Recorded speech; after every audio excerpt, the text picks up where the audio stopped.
అధోనిని జిల్లాగా ఏర్పాటు చేయాలనే న్యాయమైన డిమాండ్ను కొందరు స్వార్థపరులు అధికారాన్ని అడ్డుపెట్టుకుని ప్రాంతాల మధ్య చిచ్చుపెట్టి అడ్డుకోవాలని చూస్తున్నారని వైసీపీ కర్నూలు జిల్లా పార్లమెంటరీ సమన్వయకర్త పుట్టా రేణుక ఆరోపించారు.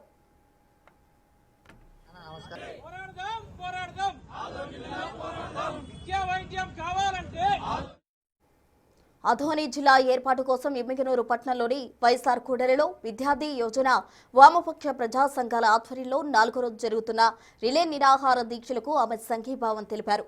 ఈ దీక్షలు అధోని ప్రాంత ప్రజల న్యాయ సాధన లక్ష్యంగా మారాయని పేర్కొన్నారు పుట్టా రేణుక. ఆదోని ప్రత్యేక జిల్లా కావాలని ఎమ్మిగనూరులో కూడా ఇక్కడ ఈ ఉద్యమాన్ని ప్రజా సంఘాలు కానివ్వండి, విద్యార్థులు, యువత ప్రతి ఒక్కరు కూడా ఆదోని జిల్లా కావాలని పూర్తి మద్దతు ఇస్తూ ఈ రిలే నిరాహార దీక్షలు చేస్తున్నారు.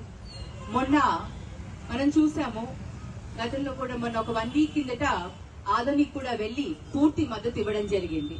అదేవిధంగా ప్రతి నియోజకవర్గంలో ఎక్కడ కూడా అందరూ కూడా మద్దతు ఇస్తే తప్పకుండా ప్రభుత్వం ఆలోచిస్తుంది. ఇప్పుడే ఆ ఆలోచన దృష్టికి వెళ్ళిందని కూడా మాకు తెలిసింది.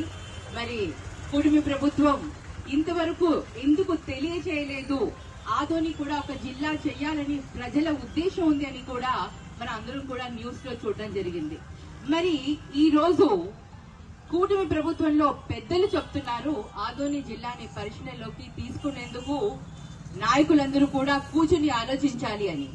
కానీ అదే పార్టీలో కొంతమంది ఎమ్మెల్యేలు డైవర్ట్ చేస్తూ, అంటే ఆదోని ఎప్పటి నుంచో బిజినెస్ పరంగా కానివ్వండి ప్రతి దానిలో కూడా చూసుకుంటే ఎప్పుడు కూడా ఆదోనికి ఆ ప్రత్యేకత వస్తూ వచ్చింది. ఈ రోజు కూటమి ప్రభుత్వం ఏదైతే మా హయాంలో పార్లమెంటు నియోజకవర్గం తీసుకొని జిల్లాలుగా ప్రకటించారో అది కాకుండా కూటమి ప్రభుత్వం మళ్ళీ దాన్ని మార్చి కొన్ని జిల్లాలని పెంచుతూ చేస్తున్న ఈ కార్యక్రమంలో ఆదోనిని కూడా కన్సిడర్ చెయ్యాలి అని ఈ రోజు ఆదోని, ఎమ్మిగనూరు, పత్తికొండ, మరి ఆలూరు చుట్టుపక్కల ఉన్న ప్రాంత నియోజకవర్గాలందరూ కూడా ఆదోనిని జిల్లా చేయాలని ఏకకంఠం మీద ఈ రోజు అందరూ కూడా రిక్వెస్ట్ చేయడం మొదలు పెట్టారు. అలాగే నిరాహార దీక్షలు చేస్తూ డిమాండ్ చేస్తున్నారు.